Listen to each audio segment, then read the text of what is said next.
Cease fire का ऐलान हो गया है। 2 हफ्तों के सीज फायर का ऐलान हो गया है, ये तो आपको पता है। सुबह मैंने बहुत डिटेल में बात की थी। लेकिन ऐसा लगता है कि इजराइल सीज फायर के शुरू होते ही उसको डिस्टर्ब करने की योजना बनाने लगा है, कैसे भी इस सीज फायर को तोड़ने की प्लानिंग करने लगा है। आप देखिए कि ट्रंप ने जो मियाद दी थी उसके पहले ही कल ईरान में हमले किए गए थे रेलवे ट्रैक्स के ऊपर, और आज जब यह समझौते का ऐलान हो गया है, ट्रंप के ट्वीट्स आ गए हैं, सब कुछ बिल्कुल चल रहा है। पाकिस्तान के प्राइम मिनिस्टर शहबाज शरीफ ने जो लिखा था उसमें बहुत साफ लिखा था कि यह जो सीज फायर है वो लेबनान में भी लागू होगा।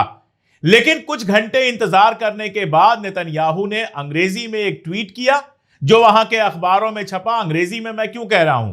अंग्रेजी में ट्वीट करने का मतलब यह होता है कि यह सिर्फ अपने मुल्क के लोगों के लिए नहीं है, वरना वो हिब्रू में ट्वीट करता है। यह इंटरनेशनल कम्युनिटी और खास तौर पर अमेरिका को यह मैसेज देने के लिए है कि हम इस सीज फायर को नहीं मान रहे हैं। उसने ट्वीट किया कि इस सीज फायर में लेबनान नहीं शामिल होगा, और उसके बाद लेबनान के ऊपर अटैक किए गए, बेरूत के ऊपर अटैक किए गए हैं, और साउथ लेबनान में हिजबुल्लाह के जो इलाके हैं वहां पर हमला किया गया है। जाहिर है पलटकर हिजबुल्लाह भी हमला करेगा।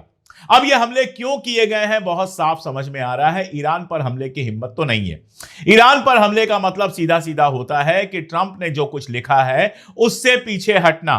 ट्रंप का यानी अमेरिका का जो डिसीजन है उस डिसीजन में सीधे हाथ डालना।